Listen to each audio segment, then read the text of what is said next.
আমাদের office planning হয়, সেখানে গিয়ে বসে থাকি। আর এই আমাদের ওরা বলছে যে মাধ্যমিক পাস না হলে আইডি দেওয়া যাবে না।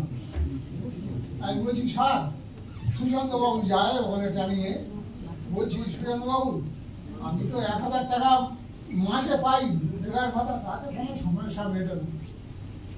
তা আমার তো আর লাখ টাকার স্বপ্ন নেই, আমার 2000 টাকার স্বপ্ন।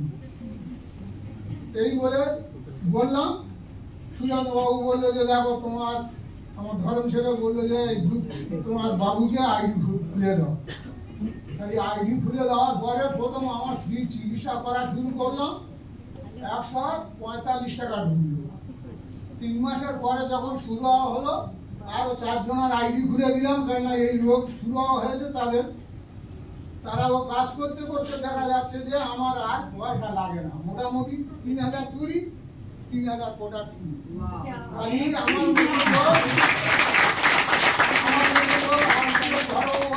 এইভাবে করতে আমার স্ত্রীর চিকিৎসা সেরে গেল 7 মাসের মধ্যে, সে টাকাও ফেরত পেলাম।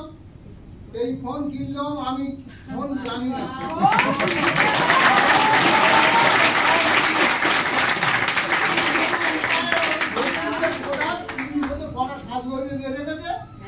বন্ধ করলে বা জানিয়ে গেলে একজন বন্ধ করে। আমি এই কাজ করতে করতে ধর কত হয়েছে আমার, 1 বছর 1 মাস, 2 বছর 1 মাসের মধ্যে আমি ক্লোজ হলাম, 8000 পেলাম। তারপর সিলভার হয়ে 12000, এইভাবে হতে হতে আমার 20300।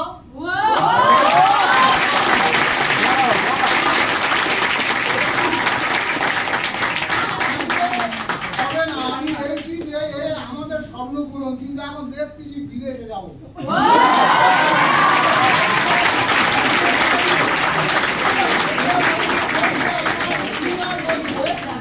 তোমার 4 চাকার ভেতরে তুমি এই বয়স থেকে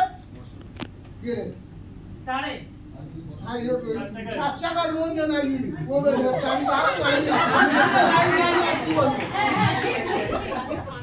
স্বপ্ন আমার তো নেই। আমি জানি যে 4 পর্যন্ত তখন উঠেছি, মাস্টারটা ফিটে যায়নি,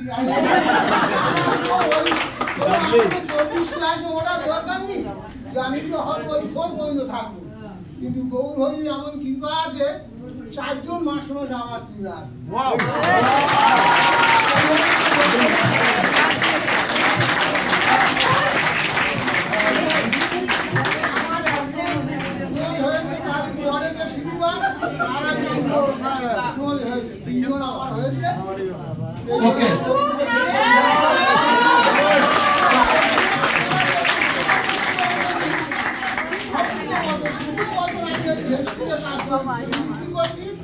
দোকানটা চিকিৎসা করেছি।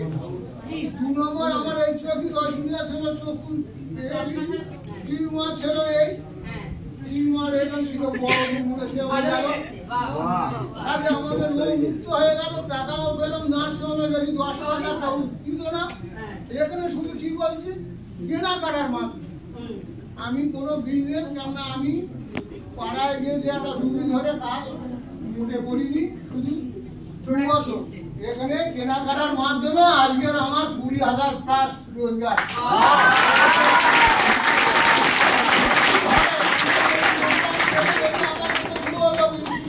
যদি হয় তাই আপনাদের হবে না।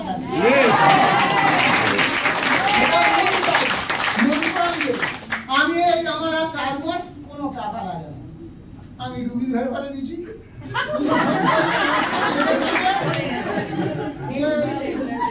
রুগীর কাছে দিলাম, হয়েছে শোন, বলছে যে আমার এই কোমরে যন্ত্রণা, এই মাথার যন্ত্রণা, বললাম কত দিন হয়েছে, 3,500 টাকা দিয়ে বললাম যে তুমি 6 মাস নয় 3 মাস দেখো, 3 মাসের মধ্যে যদি না শুরু হয় তোমার চিকিৎসা করতে হবে।